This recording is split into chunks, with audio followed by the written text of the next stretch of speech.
I just watched Dune Prophecy Episode 2, and in this video, I'm going to give you my full reaction as well as a breakdown of everything that happened. But before you watch this video, if you haven't already, make sure you go and check out my full review of Episode 1. You can click that in the card above. Let's get into it. So, overall thoughts on this episode, guys. It was okay. It wasn't bad, but I'll be honest, it wasn't nearly as good as the first episode. That's not because the standards really dropped from the first episode, it's more just because, I guess, we didn't really learn too much more, and it kind of feels like we're just in the same sort of spot that we were at the end of episode 1. So, as a great man once said, it was a little bit more filler and not so much killer. So, I don't know how to feel, guys. I guess I'm a little bit disappointed because there wasn't as much action, and yeah, we didn't learn as much as I hoped we might have, especially comparing to the first episode. But what did we learn? We did get a bit more world building. We learned that Emperor Javicco's swordsman, who's an Atreides, the same guy that got it on with Princess Nez in the last episode, is actually part of this rebellion group. So this rebellion seems to be a group of people that are really angry at the great houses because they're hogging all the spice. It seems like for some reason the everyday person, they need spice to survive, and yeah, the great houses are taking it all. It does feel maybe a little bit derivative of Star Wars, especially when they use the word rebellion. And plot twist, the bartender who we saw in the previous episode, the one that has blue spice eyes, it turns out she's not only part of the rebellion, but she's actually part of the sisterhood as well. So that really shows how the sisterhood, they got their fingers in every single pie.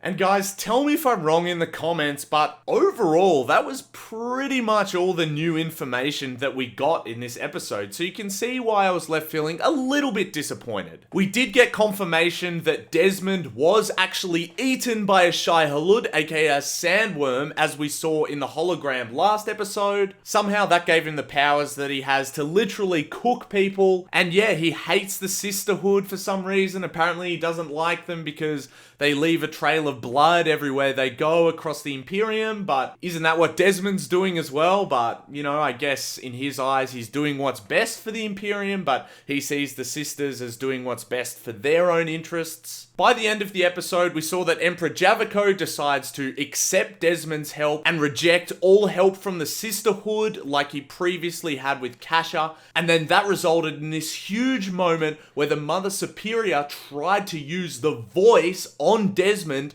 telling him to unalive himself, but he was powerful enough to resist. What kind of person, guys, can resist the voice in the Dune universe? Again, I haven't read the books, but so far, I guess to my knowledge, the only person powerful enough to do that is Lisan al-Gaib. Silence! So yeah, Desmond, he's pretty powerful. But that ending though, it definitely did raise some questions for me, because if Desmond is that powerful, and remember guys, he was powerful enough to fry a kid in front of him, as well as Kasha, who was on a completely different planet, if he's powerful enough to do that with just some kind of telekinesis power, and he can resist the voice, why doesn't he kill the Mother Superior if he hates the sisterhood so much? Or why doesn't he try and kill all of them at once, or even just the leaders? Maybe they're too powerful, maybe he can't do it all at once, or maybe that's not part of his grand plan with what's best for the Imperium, but, you know, it did just raise that question a bit. If he is that powerful, which it seems like he is so far, we haven't really seen a limitation to his power. Again though, the cinematography and CGI was absolutely beautiful to look at. It feels completely in line with the movies, and that is such an impressive feat for a TV show. It was awesome, again, to be immersed in the whole world of Dune, to see the technology, the ships, and I loved as well seeing the little prison cell where Javicco keeps Desmond for a while. That looked really cool. You can really tell, guys, that they're trying to make this a lot like Game of Thrones, but for Dune. There was a sex scene here that felt like it was straight out of the playbook of Game of Thrones, but I guess maybe not as intense as some of the stuff in Game of Thrones. But that whole scene, I couldn't help laughing a bit though, because they were getting it on in this hut and you could see through the shots that they chose that the door is completely wide open. They even have a wide shot and you can see them getting it on in the hut from really far away. So I don't know where this place is on the planet, but I thought that was pretty funny that they didn't really seem to care if anyone saw them. I guess maybe that's some alien cultural thing that's okay in the world of Dune, perhaps? Pardon the pun, but they did keep snorting a powder that looked very similar to cocaine, and that did feel a little bit on the nose to me because, again, it just felt like the drug use was too connected to modern society now. I feel like if people are going to use drugs in this Dune universe, it should feel a little bit more different. I guess the bottle looked a bit funky, and can anyone tell me in the comments, were they actually snorting spice, or was it cocaine, or is it just implied to be some other drug? Because again, correct me if I'm wrong, but if they are snorting spice, wouldn't their eyes go blue? So, or is that only if you eat it? So yeah, that was confusing me a bit. Let me know down in the comments what you think. And also with this Game of Thrones style of the show that they're trying to build up, you can see that they're trying to develop all these different factions and characters against each other. And if that all does come to a really satisfying conflict, there's, you know, some big character moments, big character deaths, if that all pays off towards the end of the series,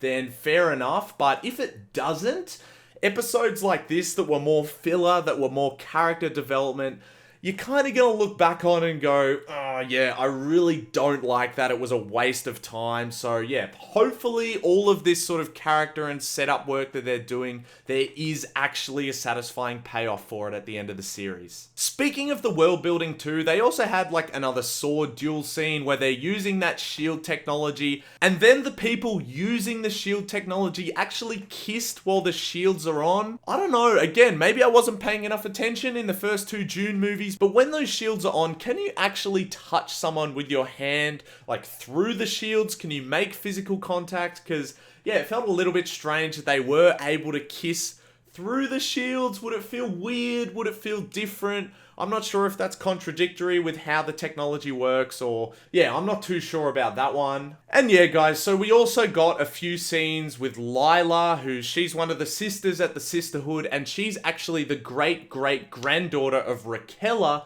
who founded the whole Bene Gesserit Sisterhood. She ends up taking the poison, like Paul does in Dune 2, to go back and meet her ancestors. The reason she does this is because the sisters want her to go back and talk to Rakella, because Rakella had this whole prophecy about this evil power that's coming, basically the burning that Desmond's using. Rakella predicted that, so they want Lyla to go back and speak to her about that and get them more information. But kind of predictably, it does go wrong. Lyla, in this kind of ancestor poison kind of world, ends up meeting Dorothea. Dorothea is actually her great-grandmother, the one that we saw get killed by Valya Harkonnen in the first episode.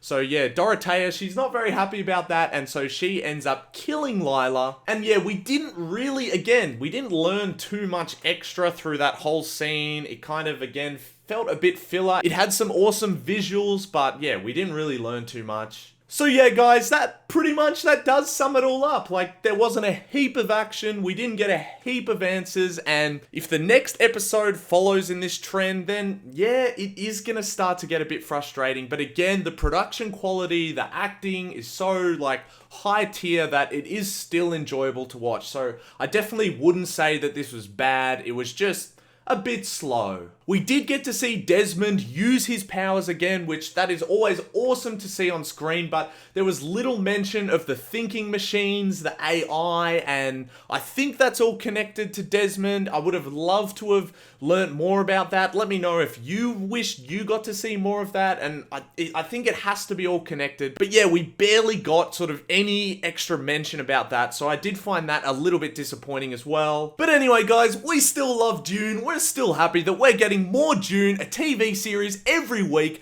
How good is that? Let me know in the comments what you thought of this episode. Make sure you subscribe to see me review and react to the rest of the series, and I'll see you in the next one.